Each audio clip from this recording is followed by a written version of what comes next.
उसमें मत्ती की अंजील उसका 3 बाब पहली आयत से। उन दिनों में यूहन्ना बपतिस्मा देने वाला आया और यहूदिया के बियाबान में ये मनादी करने लगा कि तौबा करो, क्योंकि आसमान की बादशाही नज़दीक आ गई है। ये वही है जिसका ज़िक्र यसाया नबी की मार्फत यूँ हुआ कि बियाबान में पुकारने वाले की आवाज़ आती है कि खुदावंद की राह तैयार करो, उसके रास्ते सीधे बनाओ। ये यूहन्ना ऊँट के बालों की पोशाक पहने और चमड़े का पटका अपनी कमर से बांधे रहता था, और इसकी खुराक टिड्डियाँ और जंगली शहद था। उस वक्त यरूशलेम और सारे यहूदिया और यरदन के गिरदोनवा के सब लोग निकलकर उसके पास गए और अपने गुनाहों का इकरार करके दरियाए यरदन में उससे बपतिस्मा लिया। मगर जब उसने बहुत से फरीसियों और सदूकियों को बपतिस्मा के लिए अपने पास आते देखा तो उनसे कहा कि ऐ सांप के बच्चों, तुमको किसने जता दिया कि आने वाले गज़ब से भागो?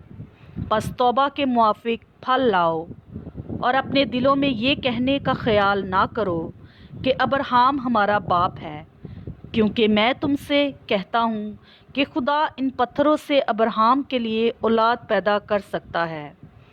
और अब दरख्तों की जड़ पर कुल्हाड़ा रखा हुआ है, बस जो दरख्त अच्छा फल नहीं लाता वो काटा और आग में डाला जाता है।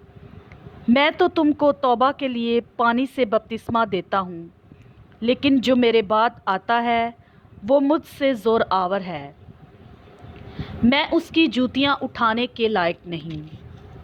वो तुमको रूह कुदस और आग से बपतिस्मा देगा।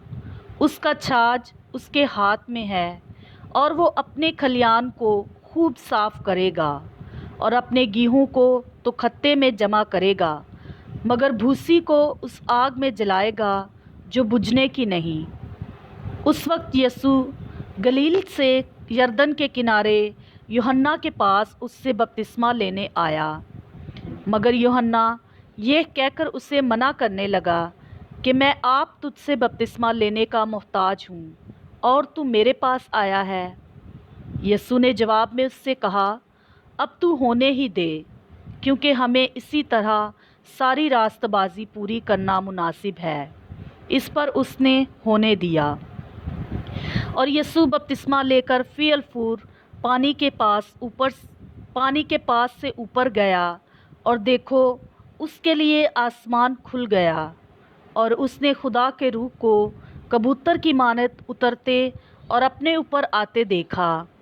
और देखो आसमान से ये आवाज़ आई कि ये मेरा प्यारा बेटा है जिससे मैं खुश हूँ। आमीन।